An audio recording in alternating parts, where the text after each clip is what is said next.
Sup Shredders, my name is Logan aka Spiderhands and welcome to an SP Patrons video today that I'm making for Alan Sun as part of their custom monthly music review.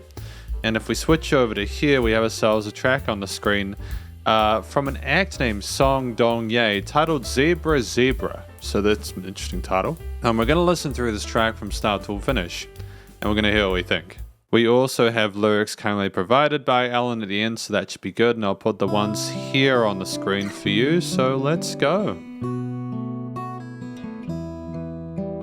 Really pretty guitar line on the steel strings.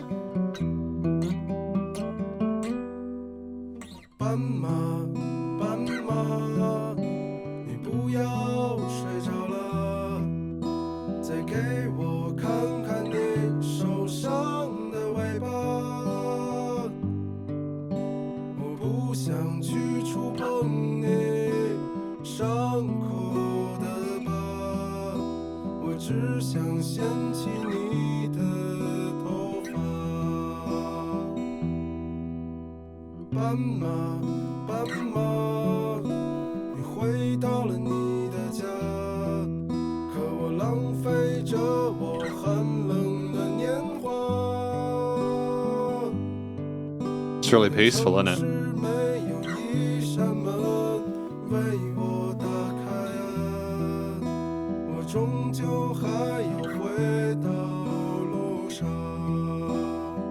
It's nice to have the double-tracked vocals with the guitar in the center. Very simple, easy to follow along. So I suppose it's especially intimate if you understand the language.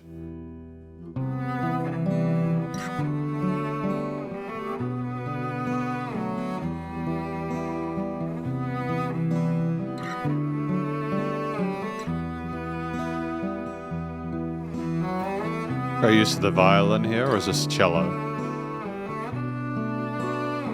Either way, it's a nice break from the vocals, even though I miss them already.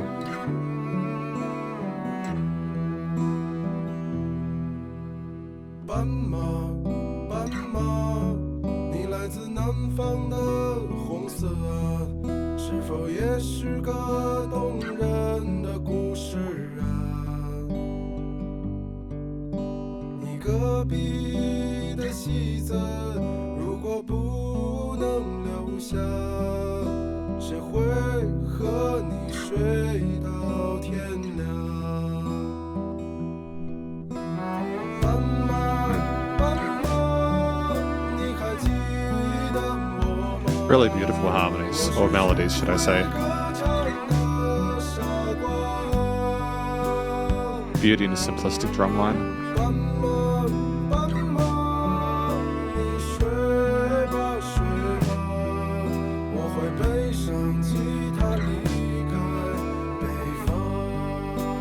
See, that was a charming way to finish your line. You know, we up and resolved with those strings.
Yeah, beautiful. Great use of pause there for a bit of drama, a bit of tension.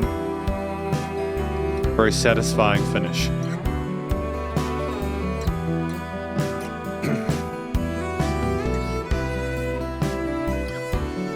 Got no real complaints about this one. I think the articulation with this little string solo is wonderful.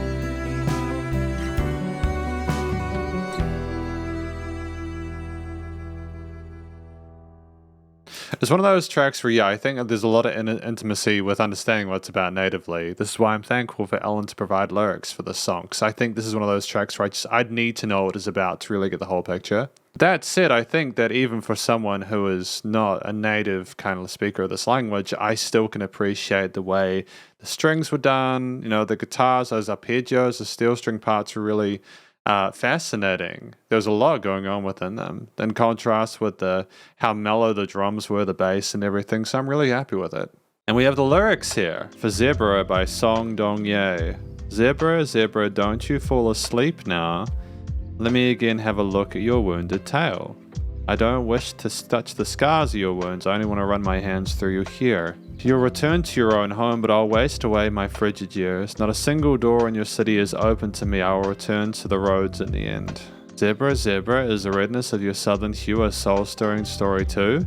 So is a zebra like another name for something? Is it like a phrase for a type of person that they know? If that actor behind the wall won't stay for you, who will wake up with you at the dawn?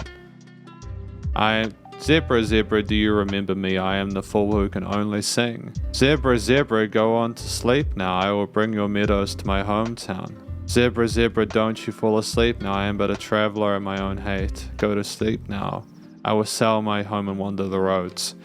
Okay, what is this one about? And welcome to the conclusion of my review of this track titled Zebra, Zebra by Song Dongye.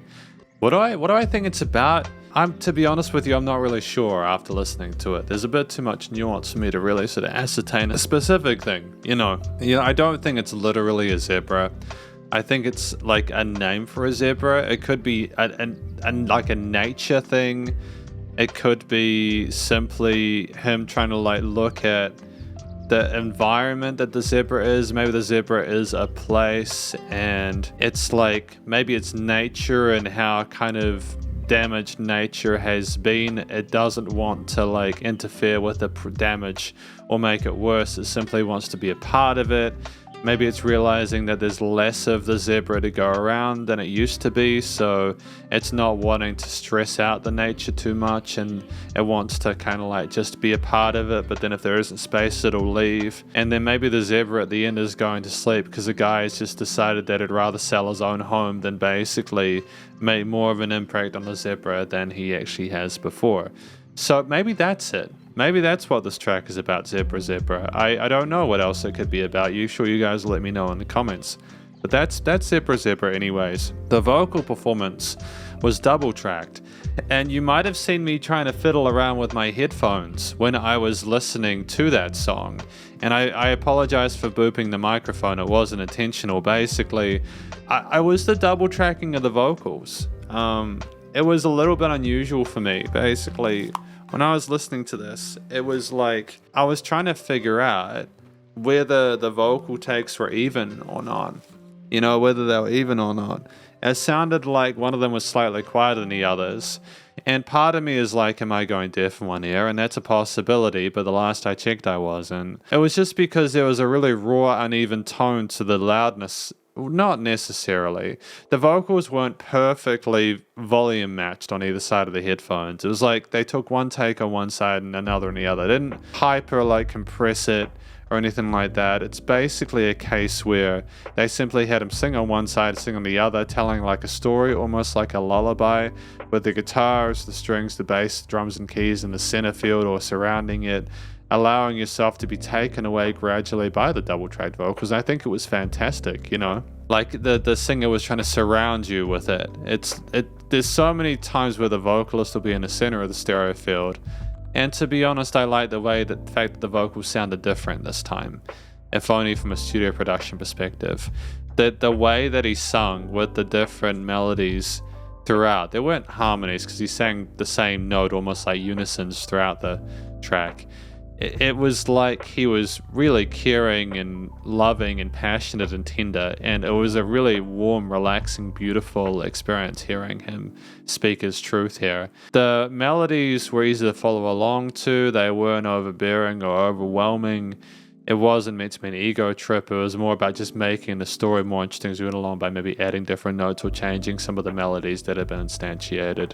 And I think ultimately that's just kind of what you needed to do here. You didn't need to over-egg the pudding.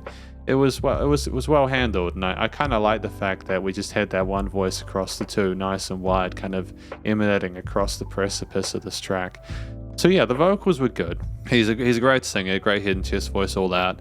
I think that he told the story in a way that was caring, compassionate, and I think the story itself, whilst I don't understand it necessarily to its full extent, I still appreciate it. You know, I think it was cool what I got from it. It was a cool angle, but the track itself at 4 minutes 13 is basically just outside of the 2 to 4 minute sweet spot, but I'm not mad about that. I think that there were instrumental breaks. There were like the strings at the start, as well as like the bass, the drums, the guitar, and everything else coming in later on, allowing there to be space. I think that was great. If we just had the vocals the entire time without those sort of like solo sections or whatever, it would have been shorter, and I don't think that would have been better. I think it's nice to have breaks, almost like chorus sections or like interludes between the extra plot, which is basically a through composed track, I think, you know. I think that was a smart decision on the part of Song Dongye to kind of have like maybe 1 or 2 stanzas, then a break, and then continue forward with that. You had enough context to keep the listener engaged in the story, but you just got to appreciate everything else that was on offer. I think that the drums, when they came in, were nicely handled. I know, actually, I should talk about it in chronological order. So basically, we had the guitars at the start, and there was a really compelling riff there with lots of intricacy and technicality with it. It's not an easy thing to play on the strings, but I think it was enough to kind of get you to know, hey, this person can definitely play their instrument. This is not going to be a typical song. But then, of course, the vocals come in, and they surround you on the sides, and it's unexpected. So there's that development there alongside that riff continuing. Then the strings obviously appear, and they kind of like coat that mid to low range there, and they've got a great throaty tone to them because they've been recorded without being overly processed. And then as we go along in the bass, the drums, the keys come in just simply to move us forward and provide an extra bit of like heft in that low to mid range. And we ultimately just have a really full sounding track that kind of sneaks up on you as you go along. You don't get everything at once. It basically comes out of nowhere and just kind of like is a pleasant surprise. It's really adequate. It's a really adequately composed and performed track with a lot of soul to it. It doesn't overstay its welcome. It doesn't try to wow you with its virtuosic tenacity. It's more about creating a really loving, caring kind of like atmosphere that supports the vocals in the story. And I think that it's very well considered and thought out. I don't really have a lot of complaints about it. I think that they smashed it out of the park with that one, genuinely. Like, I don't think that they needed to add more to the piece. I think the track was the right length for what it was. The logical progression was, you know, the Dell album was logical. And, you know, it never strayed too far from what made it special, which was the storytelling and the vocals being the focal point. And it ended succinctly. There were even some points of harmonic resolution there with the acoustic vibes where, like, we had a bit of peace there. But we allowed it to finish at the end on a note where everything went to sleep. And for better or worse, I think it's a wonderful experience to listen to it. So thanks to Alan for their recommendation for this month. I mean, I suppose finally we have ourselves the studio recording, mixing, and mastering with everything else fitting together really well. We've just got this, and I think that, you know I was fiddling with the headphones and trying to figure out if they are good or not. I think it was fine. I don't think there were any issues there. It's just simply the fact that they weren't perfectly even all the time with the loudness of stuff. There was, maybe it's just simply the stereo imaging of the headphones. Maybe you really need them to be like really tight to your head to get like things perfectly in the center, or maybe the strings just weren't perfectly in the center of it. You know what I mean? It's compelling though. It's really engaging to have like those vocals panned how they are, the guitar in the center, the strings kind of like levitating above that, and then the drums, bass, and piano filling it in, each nicely notched and EQ'd within their own ranges there. You know, it's a really beautiful song, and it's easy to sort of like listen to because of the quality EQing, the way things surround you in the stereo field, the lack of really kind of like opportunistic compression, overly glue things or saturate things. Is a lack of effects processing that would have basically made it seem a little bit inauthentic stylistically and tonally. There was lots of dynamic range to this track as well. It had almost a live feel to it. You could imagine this being played live and thoroughly enjoying it. And ultimately, I just think that the pure tone of it was just capped off by it being nice and loud without pumping, so like limiting compression was handled really well. I mean, this is basically an extremely positive review of this track called Zebra Zebra by Song Dongye, and hopefully you enjoyed it. If you did, please do go check out their various social medias and Spotify page, and stay cool and stay safe, and please remember to support your local musicians and artists. At this point in time, as I need the help more than ever with all the crazy stuff going on in the world, and I'll catch you in the next review. Spiderhands out.